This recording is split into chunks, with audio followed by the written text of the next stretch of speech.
நம்மளுடைய வாழ்க்கை ஊழிய வாழ்க்கையிலே சத்துருவானவன் எத்தனையோ விதங்களிலே நம்மை சோர்வடைய பண்ணி நம்முடைய முன்னேற்றத்தை தடுக்க அவன் எவ்வளவோ நினைத்தான். ஆனால் நாங்கள் சோர்ந்து போகிறதில்லை. எங்களோட முன்னேற்றத்தை யாரும் தடுக்க முடியாது. எத்தனை பாடுகள் வந்தாலும் வேதனைகள் வந்தாலும் கர்த்தர் நமக்காக வச்சிருக்கிறதை நாம் செய்துதான் முடிப்போம். கடந்த செவ்வாய்க்கிழமை அதிகாலை வேளையிலே நம்முடைய சபைக்கு வர 10 பேர் ஒரு கோர விபத்தில் சிக்கி மரித்து போனார்கள். அதிலிருந்து கூட நாங்கள் என்ன மீள முடியவில்லை. அப்படியாக இருக்கும்போது இன்றைக்கு காலையிலே ஆராதனை தொடங்கும் போது, சண்டே ஸ்கூல் முடிந்து ஆராதனை தொடங்குற அந்த கேப்புக்குள்ள இந்த குண்டுதாரி என்னை குறிவைத்து அங்கே இந்த ஆஃபீஸுக்கு வாசலில் வந்து பல நேரம் நின்று என்னையே கேட்டுக்கொண்டு வந்திருக்கிறான். அவர் இன்றைக்கு இல்லை இல்லைன்னு சொன்னார்கள். ஆனாலும் கடைசியாக அவர் வெளிநாட்டுக்கு போயிட்டாருன்னு சொல்லத்தான் அவன் வெளியிலே வந்திருக்கிறான். ஆனால் அவனோடு பார்த்த நேரம் சகோதரர்களுக்கு ஏதோ பிழை, இது சரியில்லை என்கிறது உணர்ந்திருக்கிறான். உணர்ந்து அவன் ஒரு பேக் பேக் கொண்டு வந்தது சொல்லியிருக்கிறார்கள், நீ அந்த பேக் பேக்கை கலட்டிட்டு சர்ச்சுக்குள்ளே வா. அவன் அதை கலட்ட விரும்பவில்லை. சர்ச்சுக்குள்ளே போகவும் விரும்பவில்லை. ஏன்னா நிறைய முஸ்லீம் ஜனங்கள் வாராங்க, குணப்படுறாங்க, இயேசுட தொடுகையை உணர்றாங்க. ஆகவே முஸ்லீம் ஜனங்கள் சபைக்கு வர்றது எங்களுக்கு ஒரு புதிதான காரியம் அல்ல. ஆனாலும் இந்த சகோதரன் ரமேஷ் எங்களோட எப்பயுமே இருக்கிற ஒரு அருமையான தம்பி, அவரும் இன்னொரு சகோதரன் சசி என்று சொல்லி இதெல்லாம் சர்ச்சுக்குள்ள சர்ச் முன்னுக்கு அவனை அப்படியே வெளியில் இந்த சர்ச் வாசல் வரைக்கும் கொண்டு போயிருக்கான். அப்பொழுதுதான் அவன் ஏதோ அவனுடைய கையை இடுப்பில் வச்ச மாதிரி அதை சூசைட் ஜாக்கெட் அவன் ட்ரிகர் பண்ணி ரமேஷ் தூக்கி எறியப்பட்டார். அங்கிலிருந்து இன்னொரு சகோதரன் ஜெயகொடி என்று என்னோட கமிட்டி மெம்பர், அவருடைய காலில் வந்து விழுதாராம். உடனே இவர் ரமேஷ்ன்னு சொல்ல, ஐயா அவ்வளோதான், மறித்து போனான். காலையிலே அருமையான எங்கள் சகோதரிகள் ஒவ்வொரு நாளும் புதிய ஆத்துமாக்கள் ஒவ்வொரு ஆராதனைக்கும் வருகிறபடினால, நான் நேற்று உங்களுக்கு சொன்ன மாதிரி ட்ரக்ஸ் எல்லாம் கொடுத்து இயேசு சுவாமியை பற்றி வாசல்லையே வச்சு சொல்லுவாங்க. சொல்லி அவங்களோட அட்ரஸ் எடுப்பாங்க, டெலிஃபோன் நம்பர் எடுப்பாங்க. அவங்களோடு தொடர்பு கொண்டு அவங்கள கர்த்தருக்குள்ள நடத்துவாங்க. என்னுடைய ஆரம்ப காலத்தில் இருந்து எத்தனையோ வருஷங்கள் எங்களுக்கு ஒரு அக்கா போல சகோதரி போல இருந்த, உங்களுக்கு தெரிஞ்சிருக்கின்ற ரஜீவ்னு சொல்லி அவங்களோட அம்மா, அவர்கள் சகோதரி ஜெயாக்கா, இந்த ரஜீவோட அம்மா வனஜாக்கா, அவையும் அந்த பிளாஸ்டில் அதே இடத்துல தூக்கி எறியப்பட்டு அவர் மறித்து போயிட்டார். வெள்ளை சாரியோடு நீங்கள் படங்கள் எதுவும் வந்ததுன்னா நீங்கள் பார்ப்பீங்க. இல்லாமல் இது வரைக்கும் 27 பிள்ளைகள் 27 பேர் செத்து போயிட்டாங்க. அவ்வளோ பேரும் என்னோட இருக்கிற பிள்ளைகள், என்னோட கூட இருக்கிறவங்க. இன்னும் 3-4 பிள்ளைகளை காணலை. என் அசிஸ்டண்ட பிள்ளைய காணலை. சபை ஊழியங்களை பொறுப்பு கொடுத்துட்டு வந்த அருமையான சகோதரன், அவருடைய சிஸ்டர் மகள் செத்து போயிட்டார். ஆகவே எத்தனை ஆண்டுகள், நினைக்கிறேன் 20-25 ஆண்டுகளுக்கு மேலாக எங்களோடு கூட இருந்து ஊழியங்களில் இணைஞ்சிருந்த சகோதரி வேலினி என்று சொல்லி, அவள் புக் ஷாப்பில் இருப்பாள். அவள்கிட்ட 2 பிள்ளைகள் செத்து போயிட்டான். என்னுடைய மனைவி சாகிறதுக்கு ஒரு 2 நிமிஷத்தில் தப்பிட்டான்.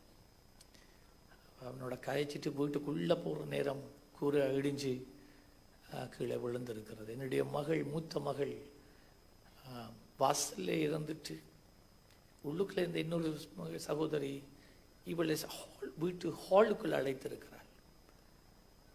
வீட்டு ஹாலுக்குள்ளே போக்குள்ள வெடிக்குது. அந்த கூரை இடிஞ்சு விழுது. தேவன் என்ற குடும்பத்தை காத்தாலும் எந்த குடும்பம் என்ற சபை தான். அப்புறம் அவங்க அதுதான் எந்த குடும்பம். சபையில் இருக்கிற எல்லா பிள்ளைகளும் எந்த பிள்ளைகள். ஆனால் 60 பேர் இன்னும் ஆஸ்பத்திரியில் அனுமதிக்கப்பட்டுக்கிறாங்க. சிலர் கிரிட்டிக்கல், சிலருடைய தலைகளில் சண்டே ஸ்கூல் டீச்சர்ஸ் தலையில் ஷார்ப்னல் சரி இருக்குது. ஆபத்தான நிலையில் சிலர் இருக்கிறாங்க.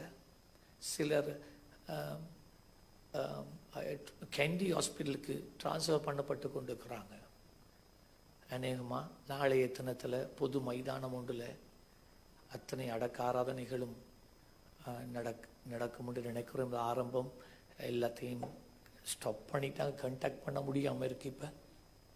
ஆகவே ஜபியுங்க. இவைகள் எங்களை நிறுத்த மாட்டுது, இவைகள் எங்களை நிறுத்துவதில்லை. சுனாமி அடித்த நேரமும் எங்களுடைய சபையில் 14 பேர் மரித்து போனாங்க. அதுவும் ஞாயிற்றுக்கிழமை காலையில் தான் நடந்தது. ஆராதனை தொடங்கி ஒரு 15 நிமிஷத்துக்குள்ளே போகிற நேரம் தான் அந்த சுனாமியும் வந்தது. இங்கேயும் ஞாயிற்றுக்கிழமை ஆராதனை தொடங்கும் போது இது நடந்தது. இந்த காலையிலும் கூட என்னுடைய உள்ளத்தில் வந்து 20,000 ஆத்து மக்களுக்காக நாங்கள் ஒவ்வொரு நாளையும் ஜெபித்து கொண்டிருக்கிறோம்.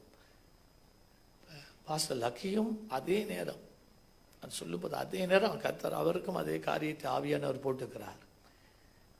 20,000 ஆத்துமாக்களுக்கு ஏறக்குறைய 27 தற்போதைய நிலைமையில் 27 வித்துக்கள் மட்டக்களப்பில் இன்று விதைக்கப்பட்டாயிற்று. ஆமென். ஆண்டவர் எங்களுக்கு தரிசனங்களை கொடுக்கலாம், வாக்கு தத்தங்களை கொடுக்கலாம். ஆனால் அது சும்மா நிறைவேறாது. அதுக்கு ஒரு கிரயம் நாம் செலுத்த வேண்டும். அக்கினி போன்றதான போராட்டம், அக்கினி போன்றதான வேதனைகள், எதிர்பாராத சம்பவங்கள் எல்லாமே நடக்கும். இது எல்லாத்துக்கும் நாங்கள் முகம் கொடுத்து நாங்கள் முன்னேற வேண்டும். ஆமென். இயேசு எப்படி பாடுபட்டாரோ, எதற்கு பாடுபட்டார்? மனிதனை மீட்பதற்கு. இயேசு என்னத்துக்கு பூமிக்கு வந்தார்? என்ன நற்செய்தியை கொண்டு வந்தார்?